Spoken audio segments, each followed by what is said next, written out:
Yo, what's up sa inyo mga kapangpins? Welcome back to my YouTube channel. So for today's video guys, dumating na ang ating hinihintay na pangmalakasan na air compressor. So ito na guys, dumating na to guys. So napaka na ito guys, napaka energy saver. 35 watts lang to. Yan. So 35 watts lang to guys. Sa ganyan kalaki guys na air compressor, napakatipid na yan. Horizon. Yan. Horizon ng kanyang Horizon Horizon ang kanyang brand. So lahat ng air pump na ginagamit natin ngayon, na nakikita nyo, ay papalitan na natin sila. So nire-reserve na natin para mas makalis tayo sa consumption ng kuryente. So makapansin nyo guys, napaka-energy saver ng ating setup. So konti lang yung pinapagana nating pumps. Dalawang air pumps lang ang nagana ngayon. Meron man na, meron pala yan, mga dual. So titingnan natin kung ilang air pumps ang ating gagamitin sa pag-upgrade, sa paglagay ng panibago nating Horizon, Horizon, no? Air compressor. So ito pala guys, ang setup pala niyan guys. Ang setup nito, ito, ipapalit ko siya dito. Tapos yung luma nating yung luma nating air compressor dito natin lalagay. Kasi konti lang naman yung aquarium natin dito. So itong pinaka-importante, malagyan natin malakas na air compressor yung ating mga malalaking aquarium. Pinaka number one priority care. Kasi pangit tignan pag sobrang dumi. Katulad yun guys, medyo naninilaw talaga. Pinukulang na tayo sa lakas, sa buga ng hangin. Kaya dapat malakas ang buga ng hangin. Para yung suction ng sponge filter, malakas rin. So pag malakas na yung parehas na yun, panagsama yung parehas na lakas na yun, mas linis ang ating mga tubig. So ayun guys, simulan natin. Napaka-excited na ito. Babalitaan ko kayo pag naayos ko lang dahil medyo komplikado ang ating gagawin dito dahil marami tayong babagoy. Update ko kayo guys pag na-install pa ko na. Push. So yun guys, natanggal ko na. Ito nakalagay yung ating air compressor at papakita ko sa inyo guys yung difference ng dalawa. So ito guys yung ating bago. Ayan. Ang laki niya. Compare mo siya dito. Pagdidikit natin guys. Sobrang liit. Ito kasi guys, nasa 18 watts lang yata to. 18 watts. Ito ay 35.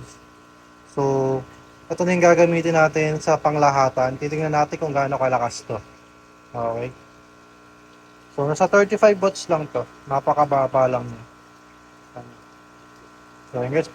Lalagay ko lang. Setup ko na. So, yun guys. Natapos na natin. At kung mapapansin niyo guys. Yan.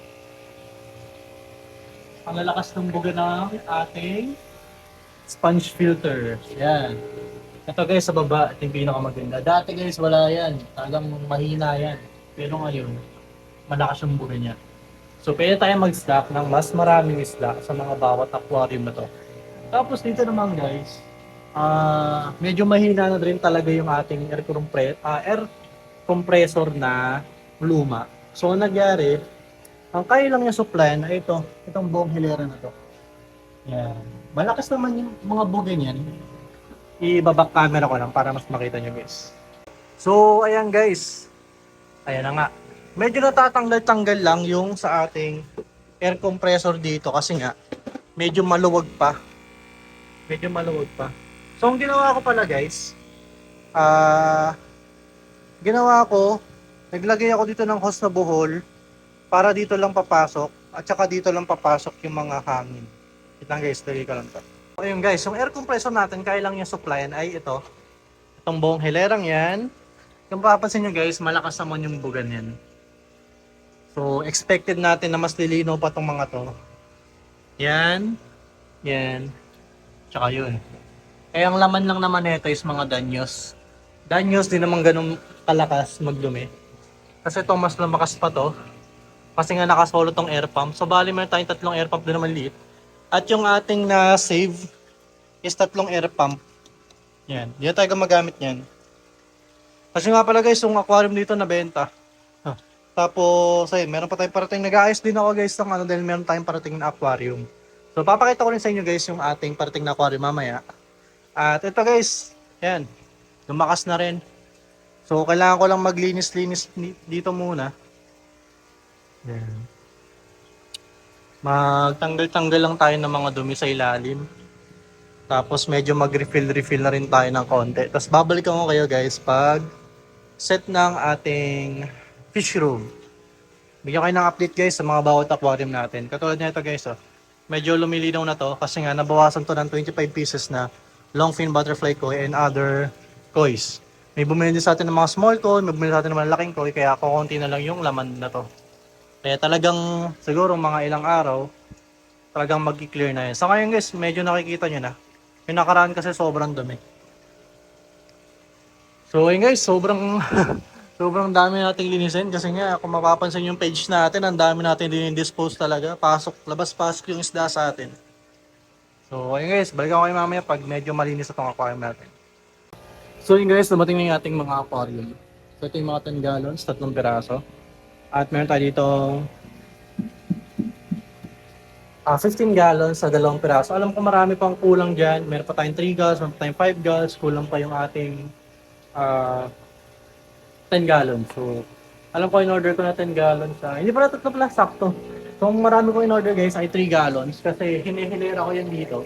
Ginagawa ko silang lagayan. Tapos 5 gallons din. Ayan. So, ito nga guys, ang masasabi ko lang sa Reson na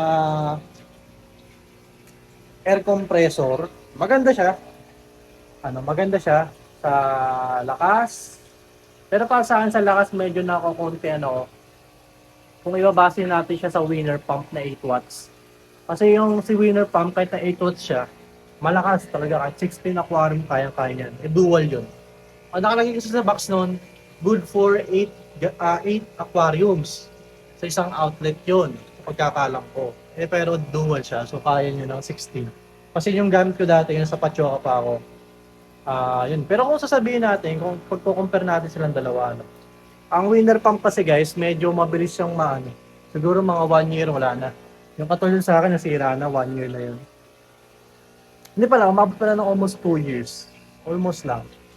Pero yung reason ko yan, tagal na guys, ongoing pa rin siya.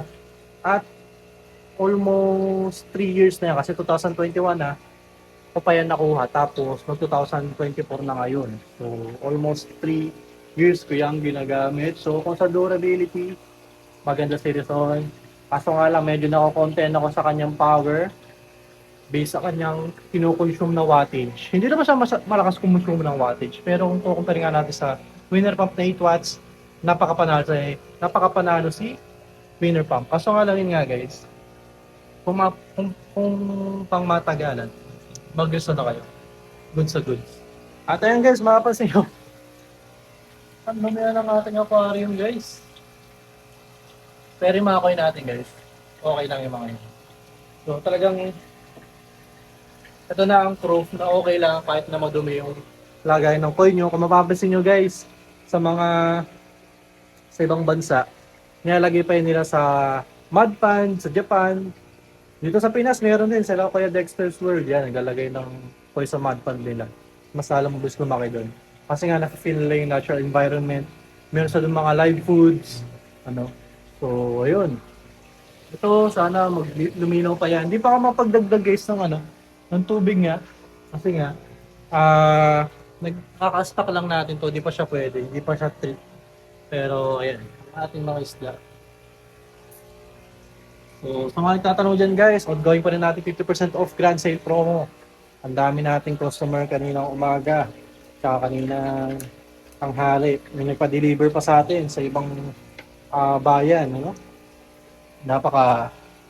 Napakasulit talaga guys. Pag nagpo-promo tayo, marami tayong nakikilalang mga customers, nagiging tropa natin. At yung maganda guys, nakikipag-build ka ng relationship sa inyong mga customer. Yun, nagiging tropa ko rin sila. So, yung maganda guys, pag nag-ano kayo, nag-evento kayo. Lalo na pag hobby nyo, na marami kayo na pag-uusapan. At mas nag-expand yung knowledge mo dito. So, yun lang guys, ito na magtatapos ng video na to. Babalitaan ko kayo guys, pag meron tayong parating na isda. Pero panigurado, gusto ko magparating ng mga bagong isda dahil upgraded na mga filtration na ito. Pati ito guys, yan, upgraded na yan. Hintayin na lang natin na umayos yung ating mga it takes time kasi guys, para mag-clear yan. Sa una, ganito rin yung akin, talagang medyo matagal pa. Pero yan, mapapansin naman, active naman yung mga isda natin. Yan. So, ito dito, medyo takot dito kasi dito ako lagi nanguhuli. Pero dito, yan. Inilagay mo yung kamay mo, patik na yun guys. Yan. Dito. Yan. So, yun lang guys. Maraming salamat sa panonood. Don't forget to follow and like my page sa Facebook, Tyler Species. At malapit tayo mag-5K subscribers. Kaya kung hindi ka nakapag-subscribe, mag-subscribe ka na. So, yun lang guys. Ang masasabi ko sa Rizon, goods to goods. So, yun lang guys. Maraming salamat. Keep safe and have fish keeping sa inyo. God bless. Bush!